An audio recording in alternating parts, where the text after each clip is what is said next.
Would you do the world a favor and be you? Because everybody else is already taken.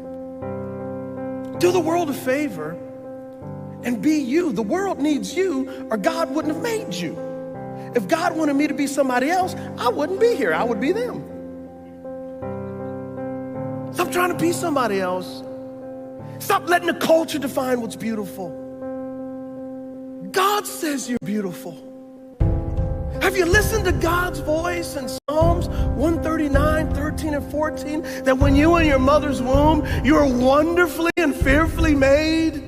Have you looked in the mirror and said, I'm wonderfully and fearfully made because God says? Or have you looked at TV images? Have you looked at magazine covers and said, oh, I'm ugly because I don't look like them? And God is going, precious child, you are beautiful to me. Too many people go around feeling wrong on the inside. They don't really like who they are. They focus on their faults, weaknesses. They're constantly critical toward themselves. That recording of everything they've done wrong is always playing in their mind. You're impatient. You blew your diet yesterday. You lost your temper. You're still struggling with that addiction. You should be ashamed of yourself. They wonder why they're not happy. It's because they have this war going on the inside. You're not supposed to go through life. You're not supposed to go through life feeling wrong about yourself. Quit focusing on your faults. Quit overanalyzing your weaknesses. Quit beating yourself up because you're not where you thought you would be.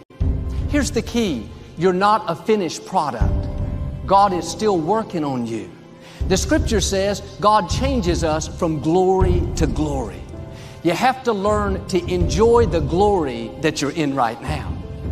You may have some weaknesses. We all do. There may be some areas where you know you need to improve, but being down on yourself is not going to help you do better. Having that nagging feeling, telling you don't measure up, God's not pleased with you, you'll never get it right, it's not going to help you move forward. You have to accept yourself right where you are, faults and all. God is the potter, we are the clay. He's the one making you and molding you. It may not be happening as fast as you would like, but you don't control the timetable. Will you trust Him in the process? Will you accept yourself in the glory that you're in right now? Don't go around being against yourself. You may have some things wrong with you, but can I tell you, you have a lot more right with you. You may have a long way to go, but if you look back, you'll see how far you've already come. Keep your flaws in perspective. Every person has something they're dealing with.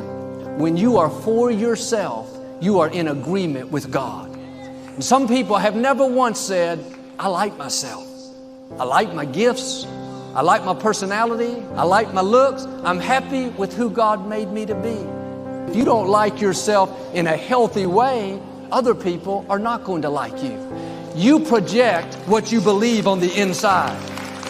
If you feel wrong about yourself, you project inferiority, unfriendliness, discontentment. I'm asking you to feel good about who you are. You may not be where you want to be, but you're on the way. God is changing you from glory to glory. Start enjoying the glory that you're in right now.